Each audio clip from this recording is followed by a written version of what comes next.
I also asked the Office of the President to explain just how much SWAPO has spent on all this campaigning, whether this process was budgeted for, and how much of taxpayers' money has been spent on this exercise thus far. And again, crickets. I asked the leader of the opposition what he makes of this.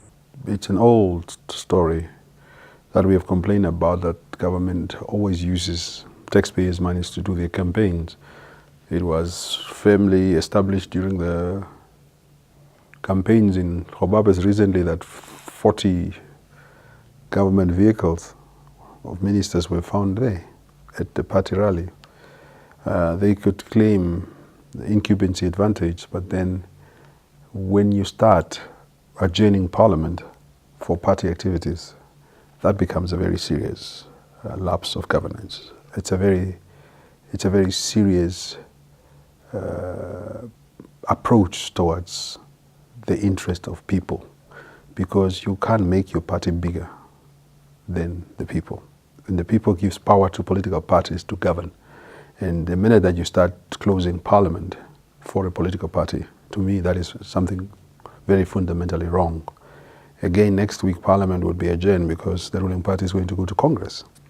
Now, if political parties are taking precedent over the people, then the Popular Democratic Movement say no, we dismiss such behavior, we dismiss with the contempt we deserve such thinking. It's very parochial, it's very selfish, it's not people-centered, it doesn't work well in the interest of the country, because the country is bigger. Namibia cannot be smaller than PDM.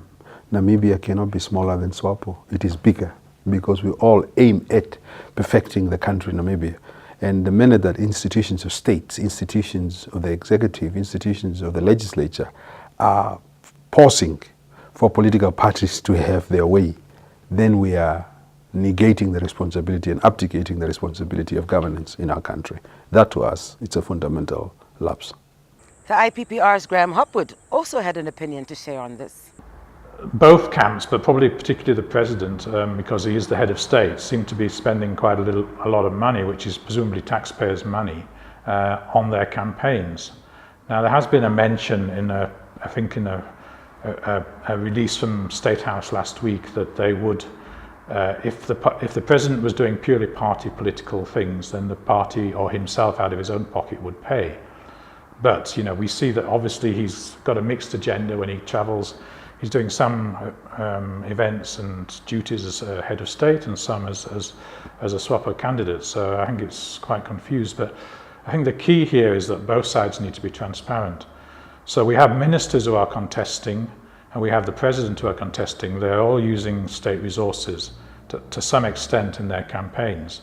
And they should be transparent about this, and they should say that they will pay for those, because, as I said, this is an internal party process. It's not a national election, and therefore there's no reason why the taxpayer should fork out money for this kind of politicking. It might be hard to decide the difference, but somewhere the party should pay for this, and it should be made clear and transparent. The president has this slogan, transparency and accountability equals trust. If that has meaning, then let them publish the figures that they've donated, the party has donated to government to cover the costs of this campaigning.